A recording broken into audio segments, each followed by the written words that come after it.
Hi guys, in this video we're going to be taking a look at a new way of measuring angles besides degrees, and the way we're going to do this is using what we call radian measurement. And so let's go ahead and write a little subtitle here. We're talking about radian measurement for angles. Radian measurement for angles. And one thing that you're going to want to do is at very least sketch in this diagram that you see on the right over here.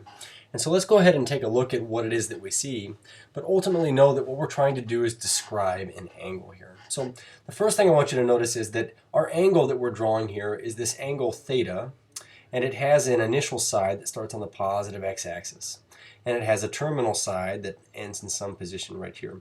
But this angle, you'll notice, is what we're referring to as the central angle also of a circle of radius r.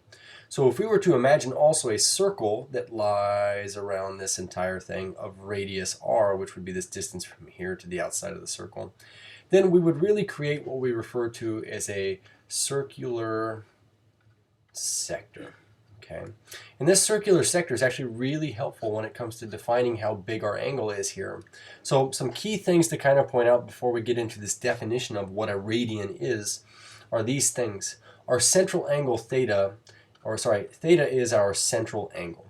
So first things first, this is the thing we're trying to measure, is theta. We're trying to do this in radians. The other things we want to write down here are r, where we're going to say r is representative of the radius length. And then last but not least, you'll notice that there's this letter s around the outside right here that goes kind of around this arc that is subtended by this angle here. And so we're going to write the letter s, and we're going to give this a name. We're going to refer to this as the arc length. And really, this is the arc length that is captured by this central angle theta in a circle of radius r. And so I hope you can see that the bigger this angle gets here, so for instance, maybe my angle didn't start here and end there, maybe it started here and ended here, I would have some new central angle theta, but you could see that even though my radius length doesn't change here, the length of my arc gets longer and longer, the bigger and the bigger my angle gets here. So what we're going to start with is just an acknowledgement that this arc out here, the size of that arc is directly related to the size of your angle. The bigger your angle gets, the more arc you intercept. And the reason why that's helpful is because it allows us to really define what we refer to as 1 radian. So first things first, when we say 1 radian, I want you to know that it's related to the radius. But a radian is not the same thing as the radius. So let's look at our definition of 1 radian worth of rotation. So we say an angle of rotation that intercepts an arc length that is equal to the length of 1 radius. And so on our image here, the one thing that we're going to want to make sure we capture and write down is this. Not only are we looking at this circular sector, but we're looking at a specific circular sector where the length of my radius, this length right here, is actually equal to the length of my arc right there. This length right here is equal to this length around here. And the reason why this is so special is because when you have an angle where the radius length is the same as the arc length right there, we refer to this as having a rotation angle of 1 radian. And that is to say that your angle is so big that the radius fits into the arc length you captured one time. Okay. So our definition of a radian is to say, really, how many times does the radius fit into this arc length here? And 1 radian would be equal to the amount of rotation it takes for you to sweep out enough arc to be the same size as your radius here. One thing I do want to make sure we do is write 1 radian. And I'm going to say 1 radian is approximately 57.3 degrees. And this is just a good number to kind of keep in your back pockets, but it's good to know that 1 radian worth of rotation, which is what you're looking at right here, is about 57.3 degrees, almost 60 degrees. So when we talk about what are radian angles in general, I can tell you, and I'd like you to read this with me here, it says an angle's radian measurement is always equal to the number of times its radius length fits into the angle's intercepted arc length. So as I look at this picture on this page here, and I'll have you look at this one, it's not something you need to sketch down, you can see that as our angle starts on the positive x-axis and rotates, if we rotate about 57.3 degrees in this direction, the length of this radius length is equal to our arc length right here. So this must be 1 radian, but if we were to rotate 2 of those, that is to say that if 2 of our radius lengths, like this, fit around the outside once, twice, this angle would be classified as being 2 radians.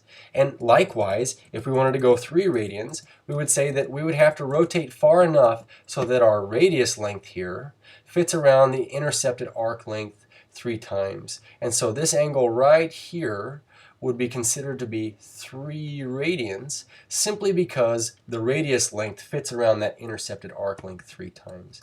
You might have noticed that there's almost perfectly 3 radians to get us over to 180 degrees right here. And one thing that I want to kind of share out right now is essentially going to be that there's actually exactly 3.14 radius lengths it takes to get us over to this 180 degrees. So how do I know this and why does this happen? Generally speaking, you guys, we can say that your angle, and let's go ahead and make sure we write this down here. Whoops. Your angle, and this is our formula right here, theta in radians, is always equal to the arc length divided by the radius length. And really what you're saying is that we're taking our arc length s and dividing by r, and hence this formula here, but we're kind of just trying to figure out how many times does the radius fit around the arc that you intercepted around the outside, because the more times it does, the more times it fits in. So what we're going to do is, on this slide right here, we're going to make sure that we kind of make some key connections. So if our radian angle is equal to s over r, then let's say, what is a radian measure of 360 degrees? So in this case, we can say that how many radians of rotation is it to get us all the way around this rotation one time 360 degrees? And what we would have to do is take the length of this one full arc, which is the circumference, and divide it by the length of one radius. And because our circumference on a circle is 2 pi r, we end up with this expression that says that, well, then you get theta equals s over r, which is really 2 pi r over r, in which our r's cancel, and we end up with this, the fact that there are 2 pi radians in one full rotation. So we're going to list out some common radian measurements here, and you'll notice that I have these 6 different drawings or sketchings here. I would make sure that you transfer those to your notes, but the first thing we're going to start with is just this. When we talk about radian angles, we'll put our radians on the left here, we'll put our degrees on the right. But we're going to start with the fact that 2 pi radians, or you can write rad for short, is the same as 360 degrees. And this is going to be kind of like our building block here, but you can see on my sketch up here, we say that one full rotation is really 2 pi radians. So what must follow about a half of that distance? Well, that would be 180 degrees right here, but that would also mean that half of a 2 pi rotation. So we're going to look at a half rotation of a full circle as a pi radian rotation, and a pi radian rotation is the same as 180 degrees. Beyond this, everything we compare to is going to be this pi radians is the same as 180 degrees kind of comparison. So for instance, when you look at my 90 degree rotation right here, we say that 90 degrees is half of 180. So if pi is 180, then half of a pi rotation, or pi halves rad rotation, is the same thing as a 90 degree rotation, because we're going half of a 180 degree rotation. And likewise, you're going to see these other 3 sketches up here. How about we start in this top right corner here? A third of a pi rotation, well, that would mean 3 of these would fit into 180 degrees, which means that every single one of these must be a 60 degree angle. So to say pi thirds rad, we really mean the same thing as a 60 degree rotation. If we were to look at a pi sixth rotation, it would take let's put it this way. It would take 6 of these rotations to add up to a full pi's worth of rotation. So each one is a sixth of a pi rotation. A sixth of 180 degrees is 30 degrees. So to say pi sixth radians is the same thing as saying 30 degrees. And then we get to my favorite one right here, this pi fourths. And the reason why is because when you take 180 degrees and you split it up 4 ways, a fourth of 180 is like a half of 180.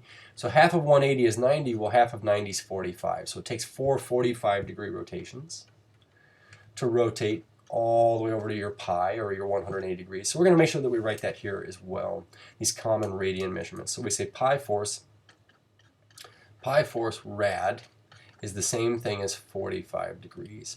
So our efforts are going to be really, really focused on not just calculating with this formula here, theta equals s over r, but using these common rotation angles in order to make some sketches. So let's go ahead and take a look at a few angles that I want to sketch. I ask us to sketch the following angles in standard position, but then state the quadrant in which they terminate.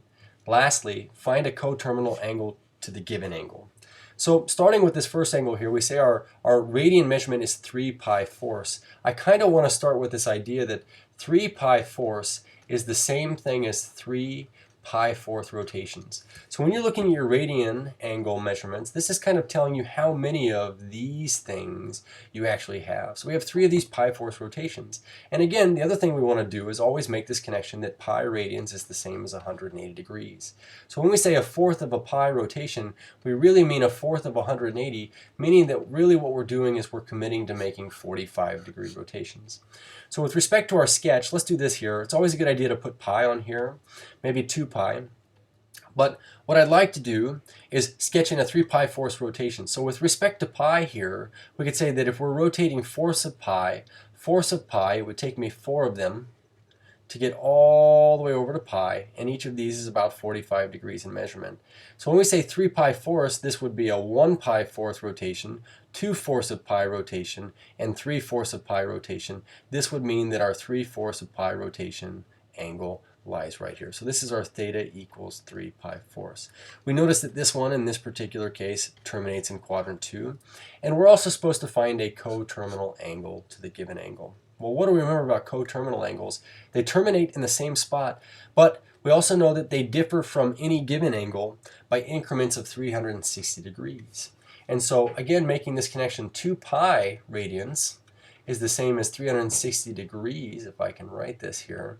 It just means that we can add on or subtract off to any radian measurement 2 pi.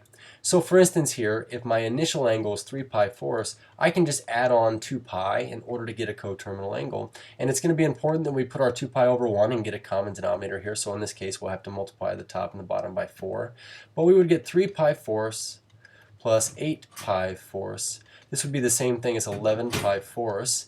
And this would be the same thing as the initial angle that we were given here. Okay, so let's take a look at this second angle here, which is a negative angle in radians. And you'll notice that we have negative 5 pi 6, which is the same as negative 5 of these pi 6 rotations.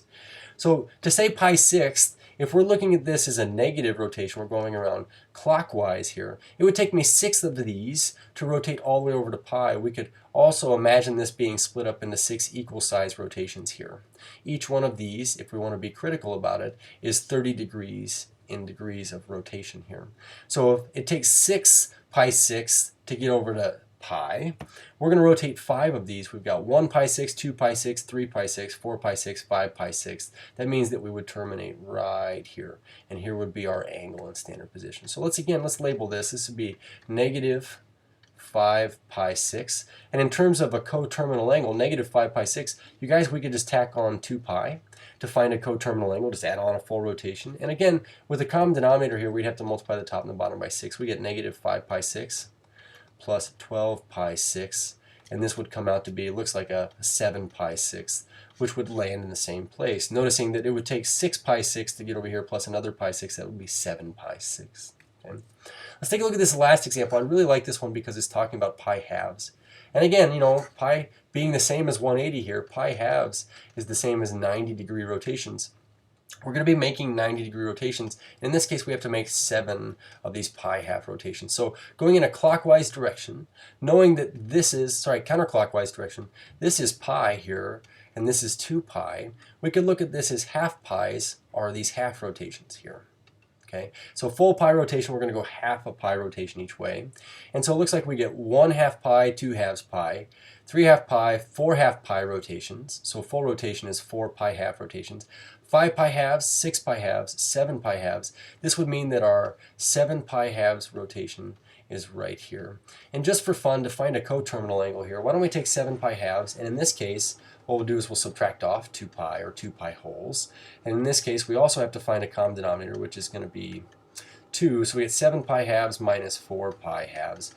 This is going to be 3 pi halves. And just to show you what this would look like in a sketch, 3 pi halves in a counterclockwise direction would be 1 pi halves, 2 pi halves, 3 pi halves. You'll notice that it does actually terminate in the same direction as the original angle here. So I would say study these common radian measurements here, and know how to sketch these pretty quickly just by splitting up pi rotations into fractions of pi rotations.